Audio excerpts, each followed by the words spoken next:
record. Thank you, good sir. All right, so Unit 1 was pick a government, any government, and we talked about a bunch of them. And some of the questions you had about the quiz where I did kind of give you a point or two, that illustrates exactly what I'm trying to say. You know, what's Japan? Is it a monarchy? Well, they have an emperor, but he's pretty much just a figurehead. They have a prime minister, which would make them a republic. So they're kind of a constitutional monarchy. All right, which one is it? It's all of them. It's all of them. So really, governments kind of anymore fall under the category of, or under the heading of, either authoritarianism or liberal democracy. And maybe there is a trend towards authoritarianism, but it might be too early to pronounce that a development. Okay, what I want to do in this next unit, Unit 2, is look at American democracy more closely. Our version of representative government. When we're finished with this unit, we're going to move on to Government Unit 3, which is ideologies and parties. Are you liberal or conservative, radical or reactionary, or moderate? Are you a Democrat or a Republican, or should you be an independent, or perhaps a third party member? And then when that's done, we're basically going to run out the clock on the year looking at issues. And ideally, that would take the form of debates related to some of the more divisive, controversial, polarizing political issues of our time. All right. This unit here, this outline I just gave you, and on the back page, is there an optional homework sheet? Yes, there should be. Okay. So this unit is basically a recap of the government unit you did last year in U.S. history. Oh, this is weird. Everybody on this side had me for U.S. Oh, no. Everybody in those two rows had me for U.S. history last year. You guys all had Neubauer, right?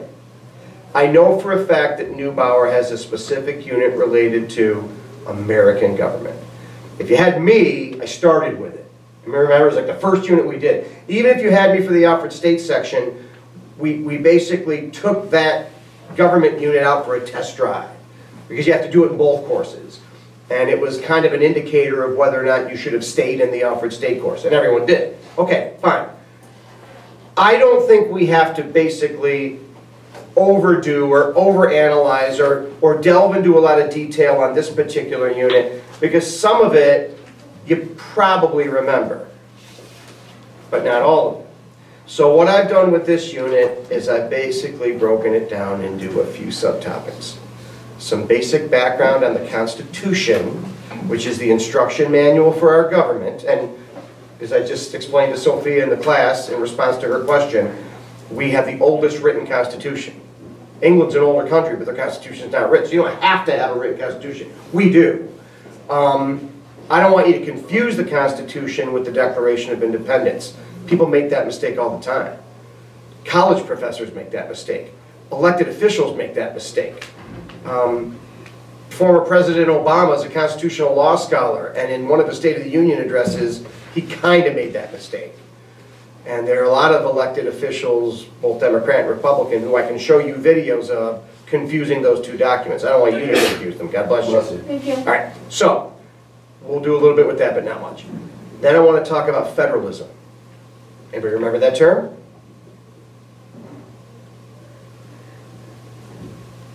Then I want to talk about separation of powers. Anybody remember that concept? Mm-hmm. Yes. Then I want to talk about checks and balances. Anybody remember that? Mm-hmm. Then I want to talk about the Bill of Rights and the first 10 amendments. Do you know some? You got some rights. You got some rights. Right to bear arms, the one that's most popular right now. It's kind of controversial right now. We're having a national debate on whether there should be restrictions on the Second Amendment. I am a gun-owning NRA member. I also think that there are reasonable limits that can be placed on gun ownership. I know that that's my opinion. You don't have to share it, but we'll certainly debate it. Yes? So, I don't know if it's throughout the whole U.S. or just like locally. Throughout the whole what? Like the whole U.S. or if it's just locally, but like, you know, like next week how the students are like walking out. At, like, 14th. or I We think don't have it's, school that day. Right, conveniently, we don't have school that day. yeah. And it's not deliberate, because we Yeah. scheduled that like months But ago. can you get in trouble for it? Like, would the school be able to suspend you? I was gonna ask you that question.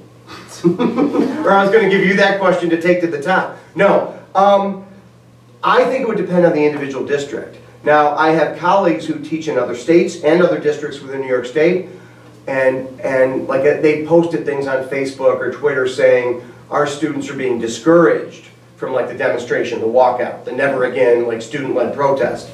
And I've read some stuff from other teachers that have said, I don't care what our district says, I'm supporting them and I'm walking out with them. Now, what would the consequences be? If you're a student, you know, maybe a day out of school suspension, maybe a detention, I don't know. If you're a teacher and you're untenured, I don't know. I don't know. Could it cost you your job? I suppose that's... Is that just a local thing or it's throughout the states? Well, they're trying to organize it nationwide, but the disciplinary consequences would probably be, and this is federalism, because none of you said you remembered that, that would be up to the individual districts most likely, or perhaps the states. Okay. Make sense? Okay. And yeah, it is kind of a weird thing. I'm pretty sure it's March 14th. Mm-hmm. Yeah, it is. And way to go, Papa. Completely accidental, but we had already scheduled that before the shooting, right? Yeah. So he kind of dodges a bullet there, wrong use of word, but you know what I'm saying, right? Sorry, no pun intended. But in a way, we kind of, like you can still protest, you certainly could, but we're not, you guys aren't here that day, so interesting. Is that why they didn't cancel the superintendent's day? Now that's a fair follow-up question. No, I just think logistically, they already had a lot of stuff planned, like with bow season. It would be really hard to do an 11th hour shuffling. But it could be that. It could be that, my little conspiracy theorist. All right? So Bill of Rights, yeah, we can get some good, I think, discussions and debates going, you know, on the heels of that. And then what else? A little bit with the unwritten Constitution, ways in which the Constitution can be changed. Honestly, there's a part of me that just wants to take about 10 minutes and run through this whole outline and call it done. But that's probably not realistic. So, what's federalism? Isn't it like the states have their rights to choose what they want to do? So power in this country, in our federal system of government, exists on different levels. We're not talking about branches, we're talking about levels. When it comes to things like waging war, printing money, treaties, immigration restrictions, tariffs, that's a federal power. That's the national government, right? That's the highest level. When it comes to things like gun policy, background checks, the death penalty, prostitution, gambling, recreational marijuana, medicinal marijuana, stand your ground laws, you know, speed limits, God bless you, et cetera, et cetera, et cetera. That's what? State. That's state. That's state. And then even within states, you have counties, you have municipalities, you have cities, you have villages, you have towns. So that's deliberate. That's by design. The Founding Fathers were afraid of concentrated political power. The guys who wrote the Constitution had just come through the Revolution and what they considered to be British tyranny. Does this ring a bell? Some of this? Okay. So the plan was, look, every chance we get, we're going to spread power out. There's going to be federal, state, and local. And then within the federal government, there's going to be 3 branches. And we're even going to give each branch the ability to limit the power of the other 2, which is called? Checks and balances, right. So when we talk about federalism, you know, I just got back from California, and they have a lot of different laws than we do. They're in the process of legalizing recreational marijuana, having recently allowed medicinal marijuana. But watch this. There are still federal drug laws. And President Trump's Attorney General, anyone know his name? Jeff Sessions? Nothing? He has said as the top lawyer in the country, that the federal government reserves the right to enforce federal drug laws, and that could basically render California, Washington State, Colorado, Massachusetts, wherever else they've allowed it on the state level, that could render that null and void. If the federal government says, sorry, California's recreational pot law doesn't exist as far as the federal government's concerned, that sets up a little bit of a power struggle. Ultimately, who would win that power struggle? I don't know. I don't know. Who won the federal versus state power struggle in the 1860s over slavery, the tariff, and states' rights? The federal government did it, by virtue of our victory in what? Civil War. I don't know, is the country willing to go to war over recreational marijuana? I doubt it. I doubt it. Is the country willing to go to war over confiscating AR-15s? Maybe. Maybe. I can think of some people who would, right? Look. If the federal government has certain weaponry, then according to the Second Amendment, I'm entitled to that same weapon. Really? Really? Well, the federal government has nukes. Federal government has, like, Black Hawk helicopter.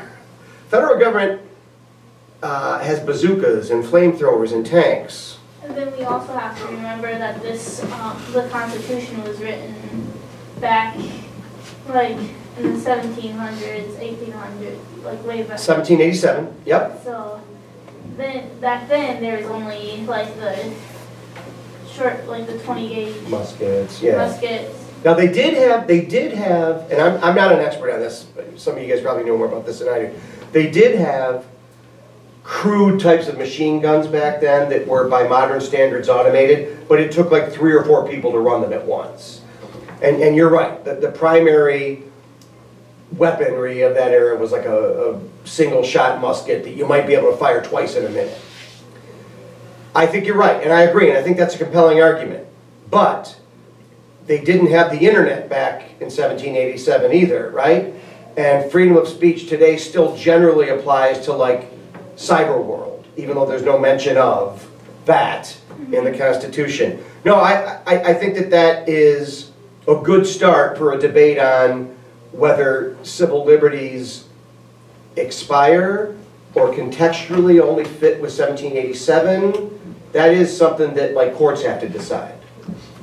But we can still, I think, have some, I think we can still get some mileage out of debating it, right? Well, separation of powers, 3 branches.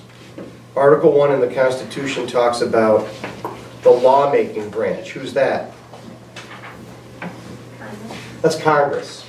How many houses in our legislative branch? 2. We have a bicameral legislature. Do you remember what they are? Is that the Senate and The Senate and the House, yep. How many senators does each state get?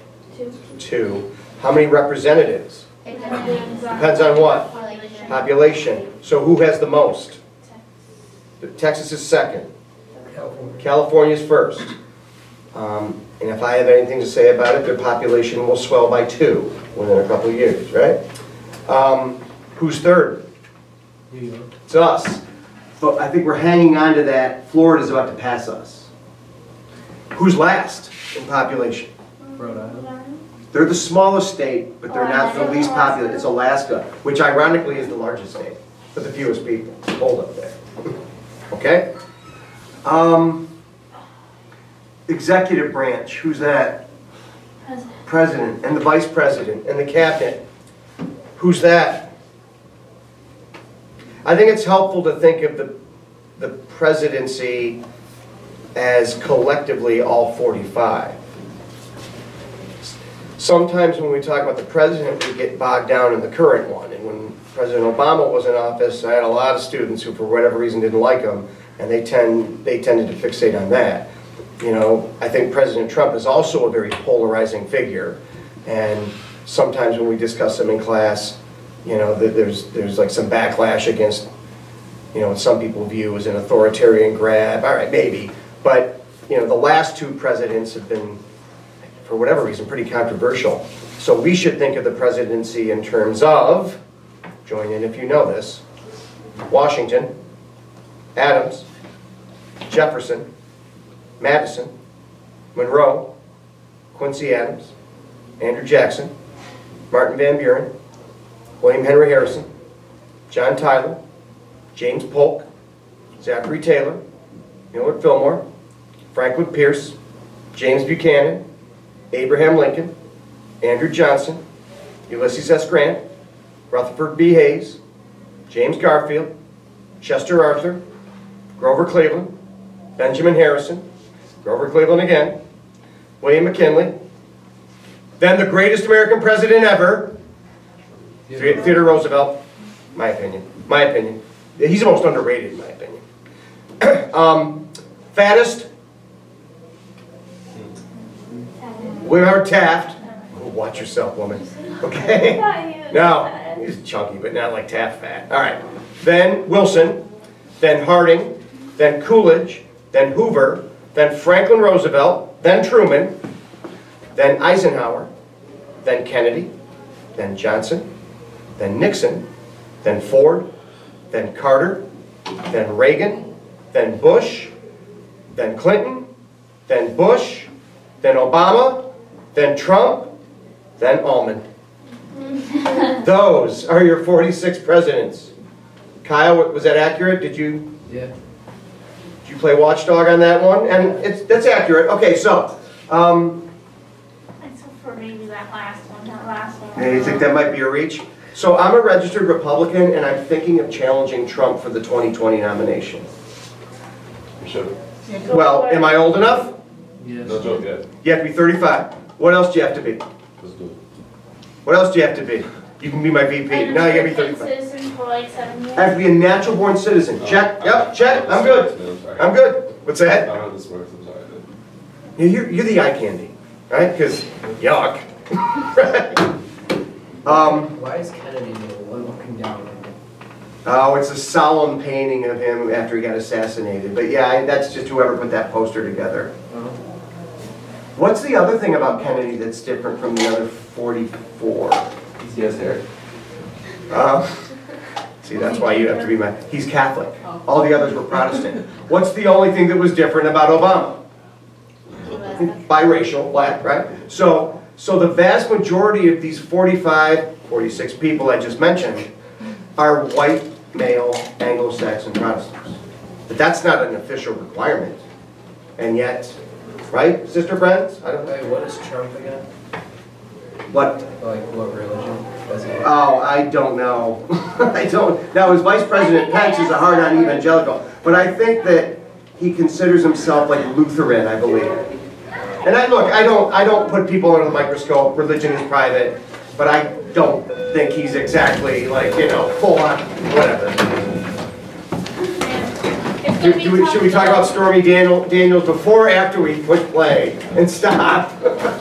What? It's going to be tough though. Should I choose The Rock or you? Because I heard The Rock. Is he running? And he'd probably be a Democrat. I heard he's going to be running. Okay, yeah, he'd beat me.